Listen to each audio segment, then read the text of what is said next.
So as of now, we talk about the try catch block. Now we are going to talk about throws and throws keyword in Java exception. What is throw and throws exception? Throw is a keyword you use to throw any type of exception. You can throw in a user-defined exception and you can throw system-defined exceptions. System-defined exceptions are checked, unchecked, and exceptions. User-defined are the custom-defined, custom exceptions. That is called throw. Whenever you want to throw an exception, like, as I give an example, the whenever you throw in a ball, you need to throw it, then only someone will catch it. How do you throw it? You need to use the keyword called throw. Throw is a singular, throws is a plural. Throws keyword used to tell that a method, a signature, when you're writing a method signature, you tell them this method can throw, what are the exceptions it can throw. So here I have given example, public void method A. I use the word called throws, null pointer exception, no more funds exception. I can write as many exception as I want. It means that this method might throw this kind of exception. You are letting to the people to know that whoever called this method, they definitely knows that this method is going to throw this exception. It means, so this is the method A. We are calling this method from a method B. So method B calls the method A. It means that method B has to have a try catch block of null pointer exception and no more funds exception. And also one more catch is the default catch is the exception class, superclass. Whenever we invoke this method A from method B, whenever you put a try catch block, then method A might throw, not all cases it will throw, might throw this kind of exception. You are already letting the method B knows that method A can throw this kind of exception. Within method A, whenever you want to throw exception, we use a word called throw and throw the null pointer exception or no more funds exception. Let's take an example of this class. Okay.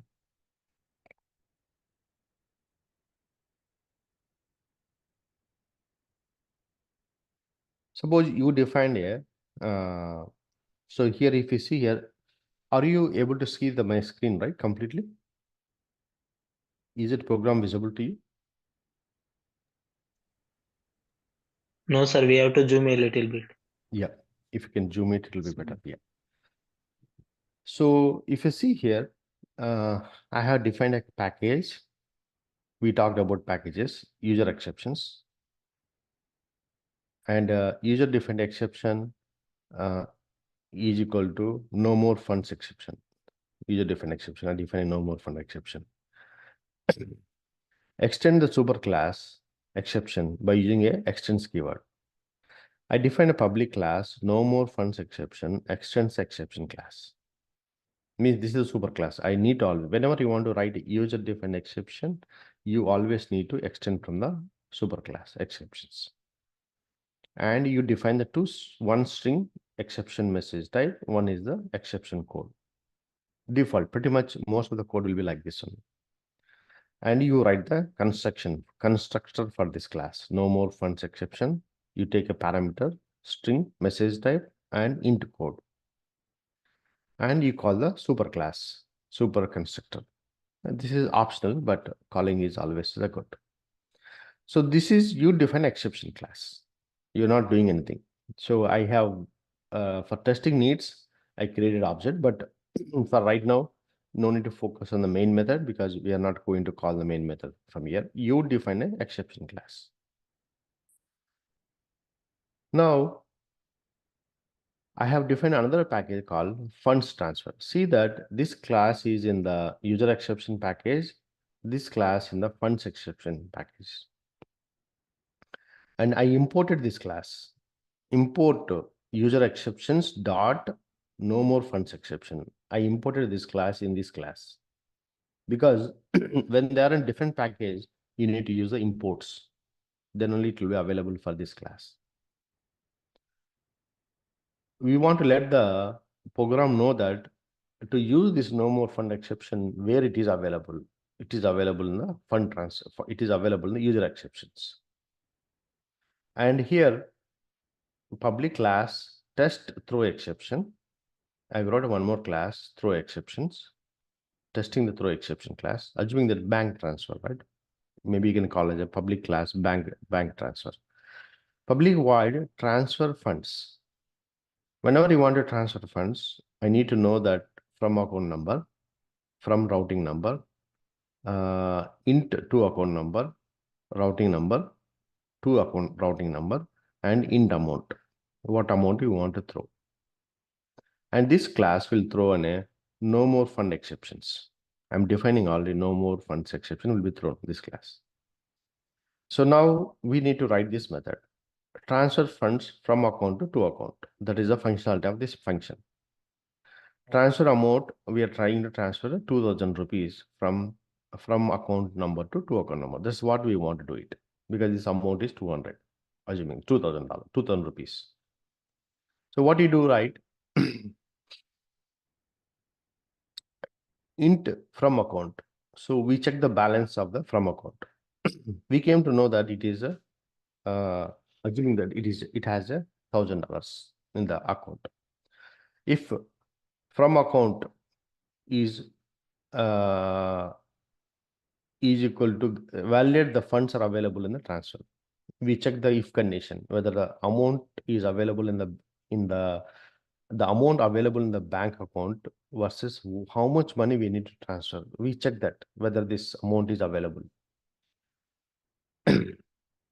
So that funds are available. So funds are greater than what you are expected to transfer.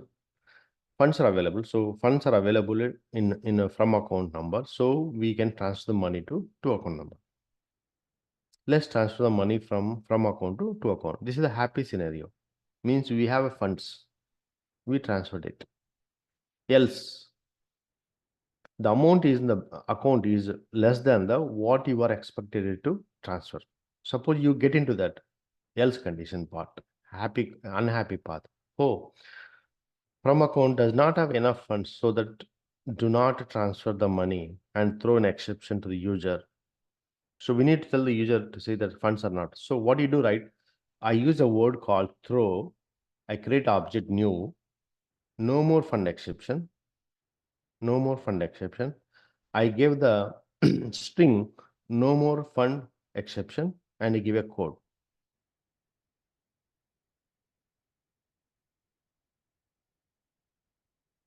I can define different names also. No more fund exception, card is not valid. I give a number. No more fund exception, card has been expired.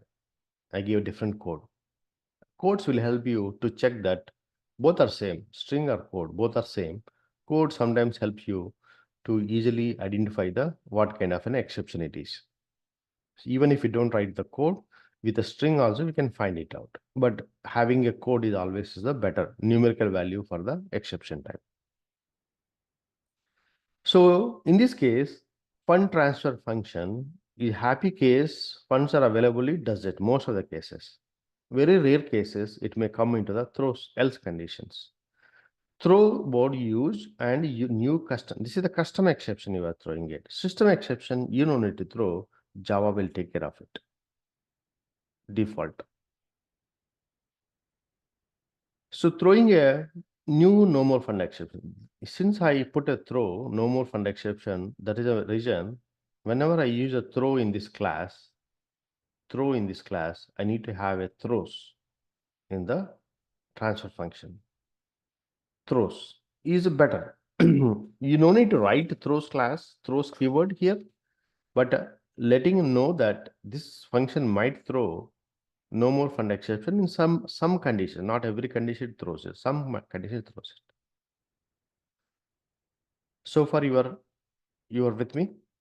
Now I wrote a public static void main method.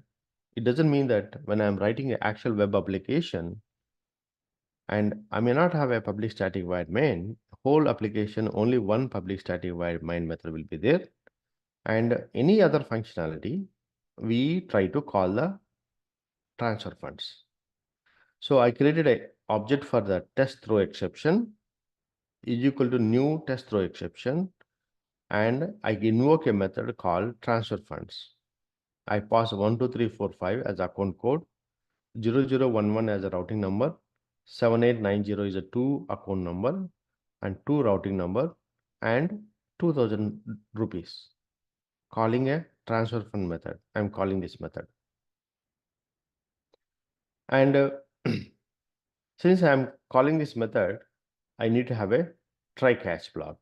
I put a try catch, and in the try catch, I'm catching this exception. No more fund exceptions, and no more object.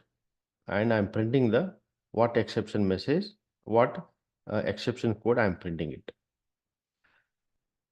As soon as I invoke this money, and this will go into this function, it try to do the work what it's supposed to do, and it might transfer the funds and it may not transfer the funds. If it is transferring the funds, the request will not come to this exception block at all. It will jump onto the end of the catch block. If this method throws an exception, the request will go to this catch block,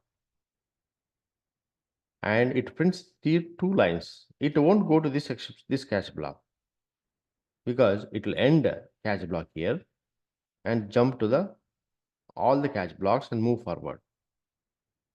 If this method is not throwing a no more fund exception, it throw any system exceptions, then in that case, when you are invoking this method has thrown a system exception. Then request will not go to here, directly jump onto this main exception class, because this is the master exception catch block. It will catches the any type of exceptions. Even if you don't write this exception, this catch block, only simply writing this one is good enough to catch the exception. But you don't know what kind of a exception code and exception message. You might know exception message type because this exception message you are already calling the super constructor. You see that you are calling a super constructor means you are passing this data to the exception super class, and you might know that the message is no more funds available, but you may not know the code because this exception class don't know about this integer. It only knows about the exception type because you are calling a super constructor. You are setting the exception class as a variable. You are trying to pass the same data. So what I want to say here is, whenever you throw an exception, you need to catch it always, and you define the catch block, what exception it is throwing. If you don't know what kind of exception it is throwing, you put as you write a general catch block. It will throw all the exception. That will help you. Your JVM will not stop working. As soon as you catch it, it jump onto the catch block and try to go on to the next program of execution. Next line of program of execution. Otherwise, the JVM will stop working and your program will stop.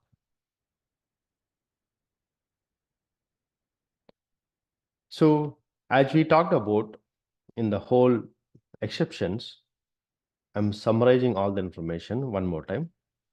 We talked about errors versus exception. Errors are the throw by the JVM. Whenever error occurred, the JVM will stop working. There is no option. We need to deal with errors. Exceptions. Whenever there is an exception occurred, you have an opportunity to catch it and you have an opportunity to handle the exception. If you don't catch and handle the exception, the JVM also will stop working. Your Java program stops. And we talked about exception types. User-defined exception, system-defined exception. In the system-defined, we have a checked exception, unchecked exception. Checked exception detected by the Java compiler. Whenever you compile the code, it tells that there is a problem. You need to have a try catch block. Unchecked exception, we don't know. Java runtime environment will throw this during a program execution. That will be, if you don't catch it, program will stop it. So this is the difference between checked and unchecked. This will be detected by compiler. This is the unchecked will be detected during program execution. And we have a talked about try and catch block. Try and catch block. Whenever you want to catch an exception, we need to have this try catch block.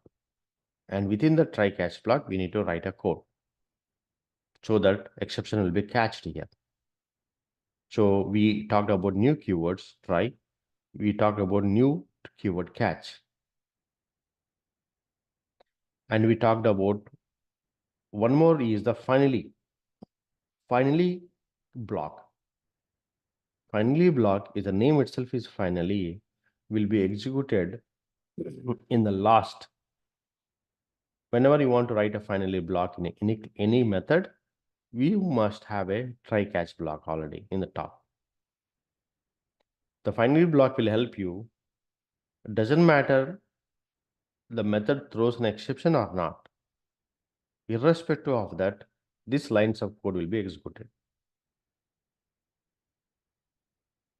In this case, suppose in the try catch block, I have 4 lines. Second line, we got exception. Third and fourth line will not execute, jump onto the catch blocks. It skips the program. But if finally black is an optional, you no need to mandate to write it. But if you write and you generally, these lines will be executed. Then generally we use this finally block to close up any connections, clean up any resources. These kind of things we will use it, finally block, most of the cases.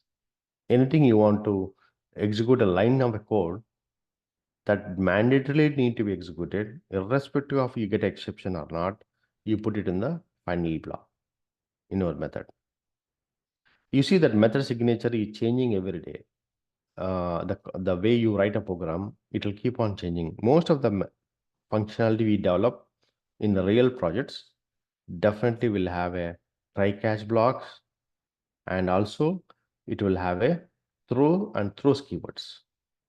Every method, whatever you write in a real program, you will have this throws and throws and try catch block. Without this, it is cannot write a program at all, because you need to handle the alternative paths of the program. Alternative scenarios we need to cover. That is the reason we need to handle the exceptions, and we need to throw in exceptions. Then only there is a meaningful of programming development, irrespective of any language, either it is a Java or Python, .NET, C Sharp, what VB, any programming language, we need to have try catch. This is the basic concepts of any programming language. I'm not telling this is only for Java. Even you do this try catch block in your day-to-day life every day, but we don't realize that we are throwing an exception, we are catching exception.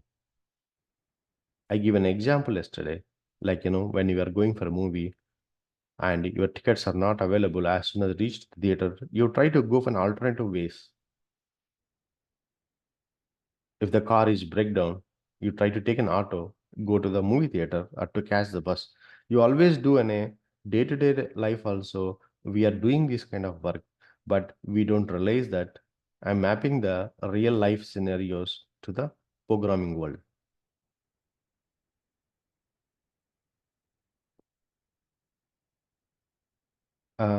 By telling this is the end of the exception handling mechanism in the Java. The recap is that we have introduced a few more keywords with a try, and we introduce a catch, we introduced a finally object, finally block, we introduced a throw, and we also talked about throws keywords, and we talked about the superclass is called exceptions. That is a summary of the exception handling in Java programming language.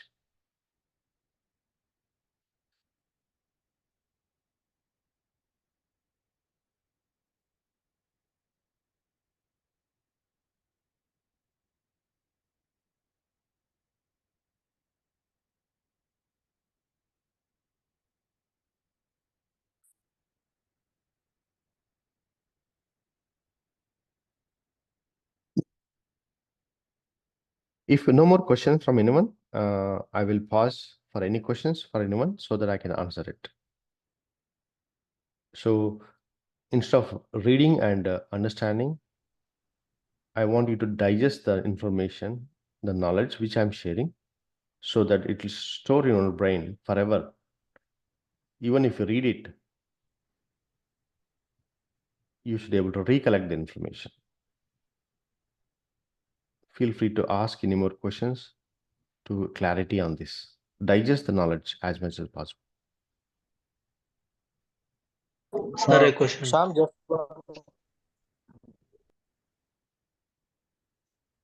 Yeah, go ahead, please.